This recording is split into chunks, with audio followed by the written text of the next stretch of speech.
All right, so the first exercise in the first circuit is gonna be a dumbbell goblet squat. So you're gonna grab a dumbbell and you're gonna hold it like this. And what you're gonna do is you're gonna try to sit your butt back and try to push your knees out to the sides. And then come on up and stand tall. What you wanna avoid is a sort of knee coming in posture. Really try to emphasize pushing the knees out to the sides. The second part is to really make sure that you sit back with your knees and your butt as you come down, as opposed to just letting the knees come way far forward, okay? So really emphasize pushing your butt back while pushing your knees out, and then standing up tall in between each repetition. All right, the next exercise is gonna be a TRX row. So to set this up, you're gonna walk yourself underneath it just a little bit, and then you're going to start with your hands pointed down to the floor and pull yourself up. As you do, you rotate your hands in, pinch your shoulder blades back, and then slowly lower yourself back down.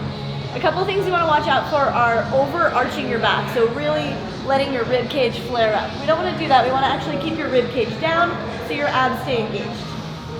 The second thing you want to watch out for is your shoulder position. So you want to make sure that as you pull, you're not rounding your shoulders forward. We're trying to make this an upper back exercise, so instead, keep the shoulders down and back and squeeze behind the shoulder blades. All right, so next up is an exercise we call wall marching. What you're gonna do is you're gonna set up next to a wall, you're gonna lay down, you're gonna get your hands up against the wall, and what I want you to try to do is get your rib cage and lower back down towards the floor, okay? So try to flatten out as much as you can. If it's not totally flat, that's okay. From there, you're gonna bring your knees up and your toes up, and from there, push into the wall a little bit. That gives your core a little bit of feedback to engage a little bit more. And then from there, slowly lower one heel down to the floor and then switch sides, okay? Doing your best to try to maintain this position. And as you get more and more comfortable, you can keep the same tempo, but extend that leg out a little bit further, okay? And go further and further until you get to a point where your leg is straight. Now, a couple keys to watch out for is, as you're going, make sure you're not rushing it and letting your back come up off the floor each and every time. We're really trying to work on the position of your lower back and your rib cage being down close to the floor, and you want to maintain that the whole way through, otherwise you'll put pressure on your lower back.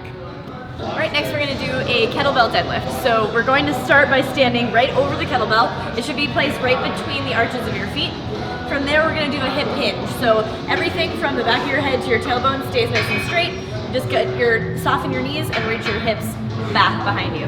As soon as you get down low enough so that you can grip the kettlebell, we're gonna push into the floor and stand up nice and tall. All right, then we're gonna just reverse that, soften the knees, reach the hips back, and bring it right back down between the feet.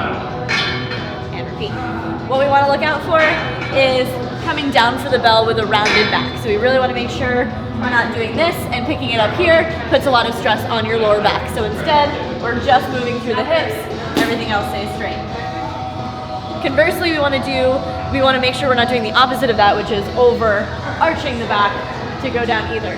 So we want to have that happy medium where the rib cage is down and everything is nice and straight. Okay, so next up is gonna be the push-up. If you can't do a full push-up on the floor just yet, that's okay. What we'd have you do is go on an incline, just like this. So from here, you're gonna get your hands shoulder width apart, and you're gonna lower yourself down to the bar.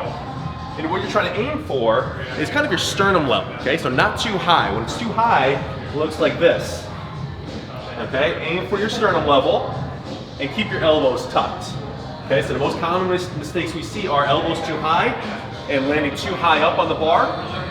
You want to think about elbows tucked, going to your sternum. Second point is make sure that your lower back doesn't sag here either, right? So you might need to raise the bar up, and that's totally fine. Just get your hips up, try to tighten your abs, try to tighten your glutes, and maintain this alignment as you come down. Okay? Now, as you get stronger and stronger, week by week, try to lower that bar down lower and lower, and eventually get to a point where you're doing them from the floor. We don't like doing them off the knees because we feel like it doesn't really mimic a full body push-up position, so that's why we encourage you to use the incline. Next thing we're gonna do is a split squat. So you're gonna have one foot in front of the other. You wanna make sure that you're not set up completely on a tightrope, but you leave a little bit of room for your hips here. From here, we're gonna think about this as a vertical movement. So we're gonna go straight down, drop that back knee to the floor, and then push into the ground, stand straight up. So we're staying upright, going down and up. What we want to avoid is really mostly the stuff that goes on with this front leg. So a lot of people tend to go too far forward. It's going to put a lot of pressure on your knees. So we want to instead keep the knee back behind the toes as you go down and up. The other thing we're looking at is this knee caving in. So also we want to make sure that as you're lowering down, you're not getting this collapse of the knee or pushing the knee out and maintaining it right in line with the toes.